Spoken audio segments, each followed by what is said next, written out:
Every town has its legends, and in our little Massachusetts town, it was Blackwood Manor, a sprawling Victorian mansion perched on a hill at the edge of the woods. It had been abandoned for decades. The story went that on New Year's Eve in 1922, the wealthy Blackwood family threw a grand party that ended in tragedy.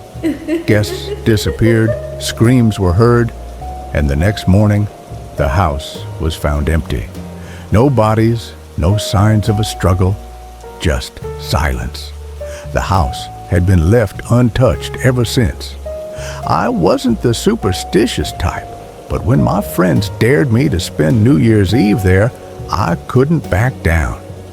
Emma, Jake, and Leah decided to join me, though they swore it was just to keep me company. The plan was simple: show up at 9 p.m., explore, and leave after midnight. Easy, right? We arrived at the manor just as the snow began to fall. The house loomed over us, its broken windows like hollow eyes staring down. The front door creaked open as if it had been expecting us. Inside, the air was cold and stale, carrying the faint smell of decay. Our flashlights barely cut through the darkness. "This place is a dump," Jake said, kicking a chunk of plaster on the floor. "It's creepy," Leah whispered, sticking close to Emma. "It's just a house," I said, though I didn't believe it myself. We wandered through the grand hall, its walls lined with faded wallpaper and empty picture frames. The floor creaked under our feet, and the wind outside whistled through the broken windows. In the dining room, a long table sat covered in a dusty white cloth, as if waiting for a feast that would never happen. Chairs were scattered, some tipped over. "Let's check out the upstairs," Emma suggested. We climbed the staircase, the banister wobbling under our touch. The upper floor was even darker, the air heavier. We found a series of bedrooms, each more decayed than the last. One room had an old piano, its keys warped and broken. Leah pressed a key, and the sound echoed eerily. "This place gives me the creeps," she said. "Let's go back downstairs." As we turned to leave, we heard it. Music. Faint and distant, like it was coming from another time. It was an old waltz, the kind you'd hear at a fancy party. "What the hell?" Jake muttered. "It's probably the wind," I said, trying to convince myself. But the music grew louder, accompanied by muffled voices and laughter. It was coming from the grand hall downstairs. "Who else is here?" Emma whispered. "No one," I said. "There's no way." We crept back down, the music growing louder with each step. When we reached the bottom of the stairs, the grand hall was transformed. The chandeliers glowed with light, the floors gleamed, and the walls were lined with people in elegant 1920s attire. Men in tuxedos and women in flapper dresses danced and laughed, their faces strangely blank, like masks.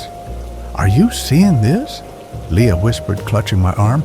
"Yeah," I said, my voice barely audible. The crowd didn't seem to notice us.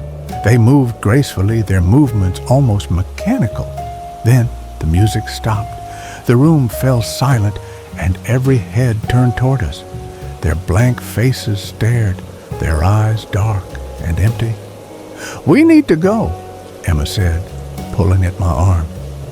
Before we could move, the crowd parted, and a man stepped forward. He was tall and pale, dressed in a black suit with a red pocket square.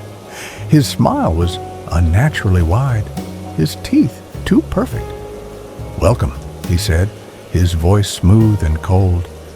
"We've been waiting for you." "We're leaving," Jake said, stepping back. The man shook his head slowly. "The party's just begun." The chandeliers flickered, and the room plunged into darkness. When the lights returned, the crowd was gone. The room was back to its decayed state, but the man was still there, standing just a few feet from us. "Run!" I shouted, grabbing Leah's hand. We bolted for the door, but it slammed shut before we could reach it. The man's laughter echoed around us, deep and mocking. The windows shattered, letting in a freezing wind that howled like a scream. Shadows moved across the walls, darting toward us. "Upstairs!" Emma yelled. We ran back up the stairs, our footsteps echoing in the empty house. The shadows followed, stretching and twisting like living things. We burst into a bedroom and slammed the door, pushing an old dresser in front of it. My chest heaved as I tried to catch my breath. Leah was crying, and Emma was trying to comfort her. Jake paced the room, clutching a broken chair leg like a weapon. The laughter continued, now coming from all around us. Then the door rattled. The man's voice came through, soft and taunting. "You can't hide," he said. "This house is mine, and so are you." The dresser slid away from the door as if pushed by an invisible force. The door creaked open, and the man stepped inside. "It's time," he said, reaching out a hand. In a panic, Jake swung the chair leg, but it passed through the man as if he were smoke. The room began to spin, the walls melting into darkness. I felt like I was falling, the air ripped from my lungs. When I woke up, it was daylight. We were outside, lying in the snow. The house was gone, not decayed or abandoned, just gone, as if it had never been there. The hill was empty, covered in undisturbed snow. We never spoke about that night. None of us could explain what happened, and none of us wanted to. But every New Year's Eve I hear faint music in my dreams. An old waltz invited me back to the party.